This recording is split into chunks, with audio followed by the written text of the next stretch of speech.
were some group of Christians who were meeting together to worship there. And also that there were some heretical teachings, some false teachings, or today we will call it, if something is heresy or heretical, we call it fake news. You heard that there were some fake news in the church. So they decided to write this epistle to counteract those fake news that were gaining ground in the church.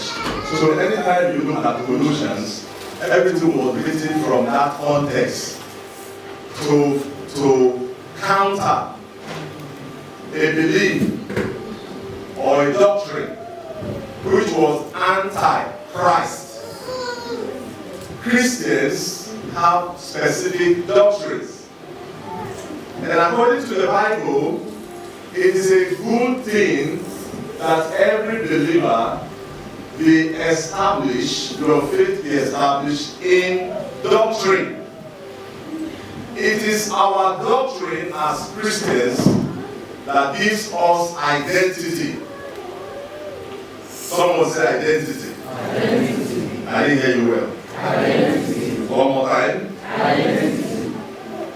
Our identity as Christians is a byproduct of Christian teaching. I had a very wonderful time with the teenagers there. We're looking at the idea of identity and values. Our identity as Christians is very specific, and they evolve from the doctrine of the church. And I think it's important that every believer will understand our doctrine, because your doctrine will help you to establish an identity. Do you people remember somebody asked a question in the Bible? I'm going to throw the question, then try to give me the answer, uniform answer. It reads this way. It says, when he got to a region of Caesarea Philippi, he gathered his disciples together and asked them, who do men say that I am? Who do men say that the Son of Man is? That passage is from Matthew chapter 16. I'm not reading there, just write it down. Matthew 16 from verses 13 following. Specifically, ask the question in verse 14. Who asked that question? I didn't hear you. Was it Peter? Was it Paul? Was it Jeremiah? Jesus. Matthew chapter 16 verse 13. Jesus asked that question. Who do men say that I am? Let's re-echo that question of Christ. Everybody want to go? Who do men say that I am? Again? Who do men say that I am? Jesus was asking his disciples that question. So he wanted to get their own impression or their own understanding of who he was. I think it's important that everyone who is following Christ will recognize our own identity. Not in terms of political persuasion or cultural. Your identity, you say, well, I'm an African, I'm an European, I'm an American. More than that, your identity as a Christian. Paul said something very important here. Let's look at it so that there will not be fake news in the church. I'm going to read some verses that we read earlier on. So just Colossians chapter 2 from verse 1. He said, for I want you to know what a great conflict I have for you and those in Laodicea, saying, for many as have not seen my face in the flesh. He was having a kind of what I would call travail. He was having groaning, desire in his heart. Why? Verse 2. That their hearts may be encouraged, being knit together in love, and attaining to all riches of the full assurance of understanding. So what was that? Paul was concerned so that those in the church will understand their identity, their Christian identity. Paul wants people in the church to realize that as a result of their faith in Christ, they have an identity. Verse 3. Look at verse 3. He said, okay, before verse 3, verse 2b.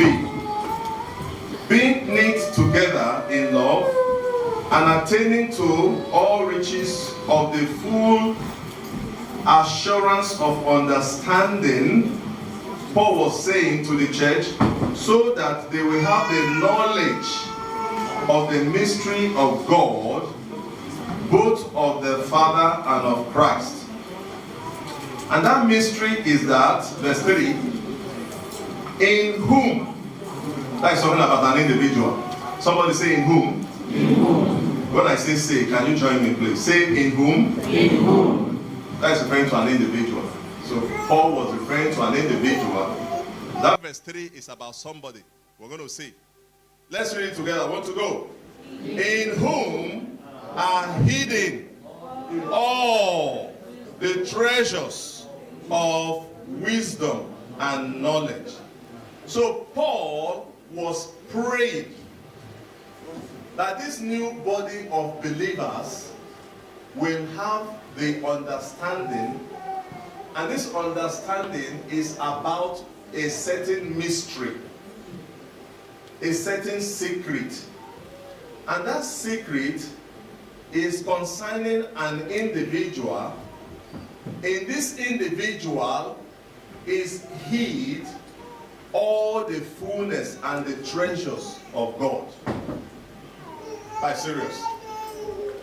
Look this way. In one single individual, all the knowledge and the treasure of God is hidden in that individual. And Paul referred to that kind of idea. Paul said it's a mystery. Someone say mystery. Mystery. Just help me, because I told you we're interacting.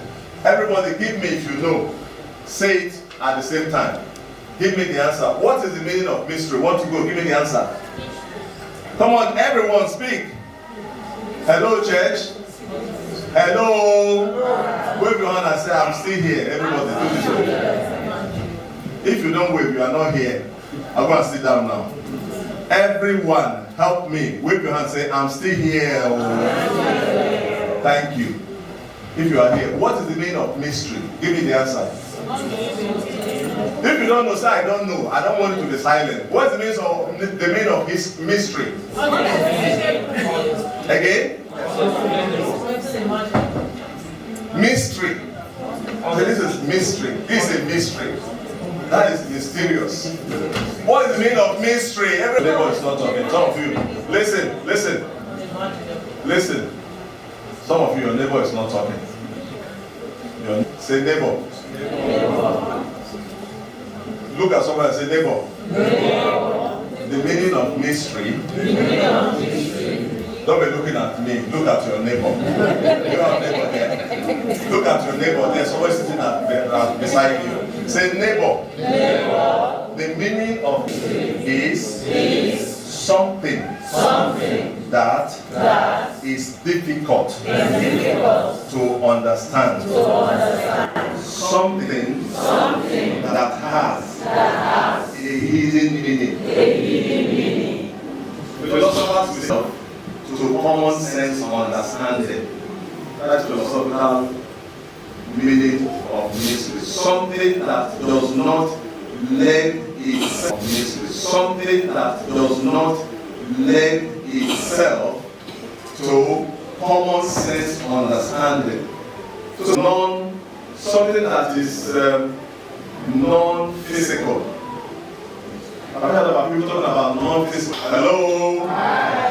Have you heard about people talking about non-physical experience?